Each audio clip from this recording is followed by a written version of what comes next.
महिलाएं घर से बाहर निकल रही है, काम काज कर रही है, आम बात हो गई है अब। लेकिन जो समाज में नई दिशा दिखाने वाली यह जो नारी शक्ति है, यदि यही परेशान हो जाए तो क्या कहा जाए, किसके पास में जाए। नारी शक्ति अपनी व्यथा कहां पर बयां करे जब उसका जो कलीग है, यानी कि जो उसके साथ में काम करने वाले लोग हैं, वो उसे हरासमेंट करने लगे और यह मामले लगातार बढ़ भी रहे।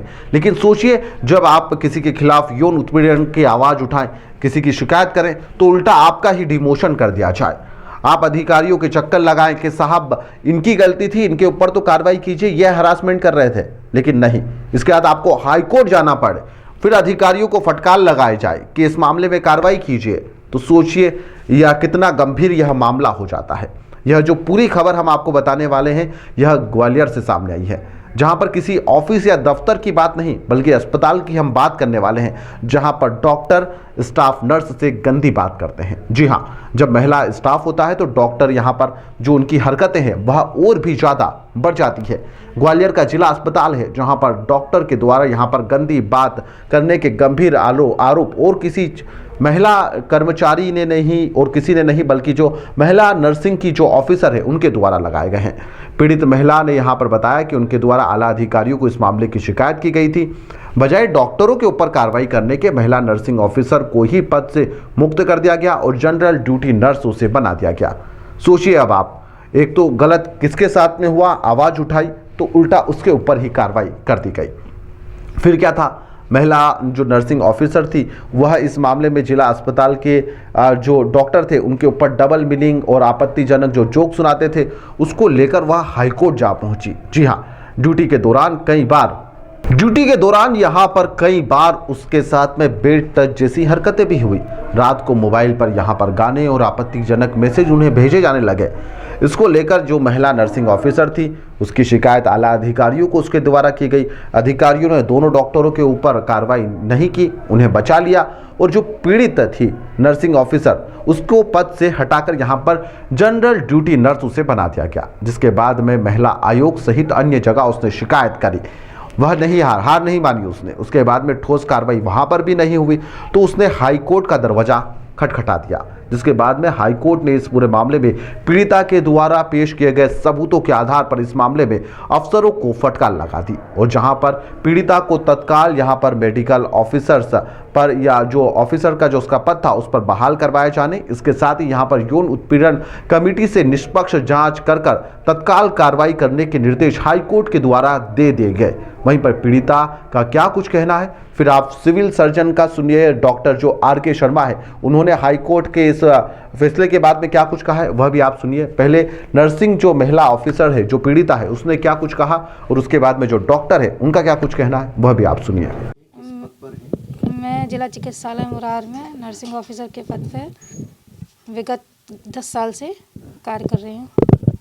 अच्छा बताइए, आप क्या दिक्कत है, आपको क्या परेशानियाँ हैं, क्या हो रहा है बताइए। पिछले 1.5-2 साल से 2 डॉक्टर्स हैं हमारे यहाँ, उनके द्वारा हमें मानसिक और शारीरिक प्रताड़ना तो मिल ही रही है और बहुत ज़्यादा परेशान हो गए, हताश हो गए, त्रस्त हो गए, तब जाके हमने आवाज़ उठाई। जिसकी शिकायत हमने सिविल सर्जन सर को भी की, JD मैडम को भी की, CMHO सर को भी की, कलेक्टर को भी की, महिला आयोग में की, मुख्यमंत्री जी को की, डॉक्टर आलोक पुरोहित और डॉक्टर राजेश बिरथरिया, ये दोनों परेशान जी। तो क्या कहते हैं आप बताइए, क्या क्या ये अश्लील मैसेज करना, कॉल करना, रात को 10 बजे के बाद 11 बजे 12 बजे ऐसे कॉल करना और ऐसे बोलना कि अकेले नींद नहीं आती होगी और बैड टच करना, अब समझ में आता है गुड टच बैड टच, और कमेंट करना, अश्लील बातें करना, इस तरह की हरकतें इनकी बहुत चल रही थी। तो कई बार हमने इन लोगों को समझाया कि आप लोग ऐसे मत करो, लेकिन मतलब बार बार वो। कौन सी जगह थी जहाँ ये बेड टच करते थे, किन किन इलाकों की घटना है? जैसे हम अपने रूम में बैठे हुए हैं, कभी भी हमारे रूम में आ जाना और हमें बातें उल्टी सीधी बातें करना, मतलब एक महिला से आप अकेले में अगर अजीब बातें कर रहे हो तो बुरा तो लगता है, फिर छूने की कोशिश करना, तो और गंदे गंदे मैसेजेस पढ़ना, तो इस तरह की हरकतें इनकी शुरू से ही चल रही थी। कहाँ कहाँ आपने कंप्लेंट की और क्या रहा उसमें कंप्लेंट में? मैंने पहले तो 6 महीने तो विभाग में ही भटकते रहे कि कहीं से कोई राहत मिले, कहीं से कोई हमें तसल्ली मिले कि हाँ चलो हम साथ में हैं। लेकिन 6 महीने के बाद भी विभाग से कोई हमें संतुष्टिपूर्ण जवाब नहीं दिया गया। फिर आपने क्या किया? बार बार हमारे बोलने के बाद भी कि हमें महिला अधिकारी से जांच कराई जाए, लेकिन सिविल सर्जन द्वारा महिला अधिकारी से जांच नहीं कराई गई। उसके बाद में हम फिर 6 महीने के बाद पुलिस में गए, तो पुलिस में भी हमने 1 महीने भटकते रहे। तो पुलिस में भी हमारी कंप्लेन जब नहीं ली, तब हमने न्यायालय की शरण ली। कहाँ आपने लगाया था? हमने हाई कोर्ट में लगाया। क्या हुआ है फिर उस मामले में? अभी हाई कोर्ट से थोड़ी राहत मिली है हमें। मतलब इन लोगों ने मुझे पद से भी हटा दिया था। बहुत प्रताड़ित किया, मतलब ड्यूटी लगा देना, जूनियर के अंडर में ड्यूटी लगा देना, और बहुत मतलब हॉस्पिटल से रिलेटेड कार्यों में बहुत परेशान किया। कितनी ऐसी नर्सें होंगी या कितना स्टाफ होगा कि जो इससे परेशान नहीं इस तरह? सर मेरे ख्याल से तो अगर 100 नर्सेस हैं तो 100 में से 80 तो परेशान हैं। लेकिन चूँकि कोई बोलना नहीं चाहता, इसी परेशानी में नहीं बोलना चाहता, कोई अपने ससुराल में रह रहा है, कोई सोचता है कि अगर हम सैलरी रोक देंगे, ये लोग कुछ भी करेंगे तो हम परेशान हो जाएंगे, इसलिए कोई आवाज़ उठाना ही नहीं चाहता। एक यहाँ नर्सिंग ऑफिसर हैं, उन्होंने यौन शोषण से संबंधित 2 डॉक्टरों पर चार्ज लगाया है, जिसको लेके कि वो बाद में कोर्ट में गई, जैसे आपने बताया, और फिर कोर्ट ने एक स्टे भी दिया है, हालांकि वो अलग उसको दिया। तो मेरा तो ये कहना है कि भाई देखिए, पहले भी इनकी एक एप्लीकेशन आई थी, मैंने वो CMHO साहब को बढ़ाई, ये कि चूँकि हमारे कार्यालय के ही दोनों अधिकारी हैं, तो उन्होंने जांच भी कराई। उस जांच में किसी प्रकार का दोष इन अधिकारियों पे नहीं पाया गया।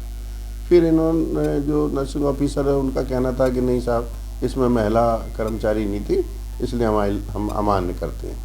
तो दोबारा से फिर इन्होंने अपना प्रार्थना पत्र CMHO को दिया, तो उनके निर्देशन में जिला यौन उत्पीड़न कमेटी यहाँ है, जो कि कलेक्टर ग्वालियर के निर्देश में बनाई गई है, और उसको हमने ये मामला दे दिया है। और जैसा भी इसके मामले के निष्कर्ष आएंगे, उसके हिसाब से कार्रवाई की जाएगी, किसी को भी छोड़ा नहीं जाएगा। कमेटी ने किसी को रखा है? कमेटी, ये जो कमेटी है, इसमें 5 महिलाएं और 1 पुरुष। कब तक रिपोर्ट तैयार हो जाएगी? ये रिपोर्ट में अभी निर्देश जारी कर दिए गए हैं, और ये 25 दिन के अंदर, 25 से 30 दिन के अंदर ये आ जाएंगे। 5 दिन करीब हो गए निर्देश जारी किए। सुना आपने, पीड़िता ने कहा कि यहाँ पर जिला अस्पताल में तैनात कई नर्स से यहाँ पर जो नर्स हैं वहाँ पर उनके उत्पीड़न का शिकार हो चुकी है, लेकिन इज्जत और नौकरी बचाने के खातिर यहाँ पर सब कुछ सहने के लिए यहाँ पर नर्सें मजबूर है। कुछ नर्सों ने शिकायत करी, लेकिन कार्रवाई नहीं हुई। मैंने भी शिकायत करी थी, कार्रवाई नहीं हुई। वो तो मैं हाईकोर्ट का दरवाज़ा जब जाकर मैंने खटखटाया, जब जाकर इतनी बड़ी यह कार्रवाई हुई है, वरना सोचिए इस तरह की आवाज़ अस्पताल में ही दब जाती। फिलहाल इस खबर को लेकर आप लोगों की क्या राय है, हमें कमेंट बॉक्स में ज़रूर बताइएगा। और डॉक्टरों के साथ क्या होना चाहिए, जो इस तरह की हरकत करते हैं, उनके साथ क्या होना चाहिए, वह भी आप हमें कमेंट बॉक्स में ज़रूर बताइएगा।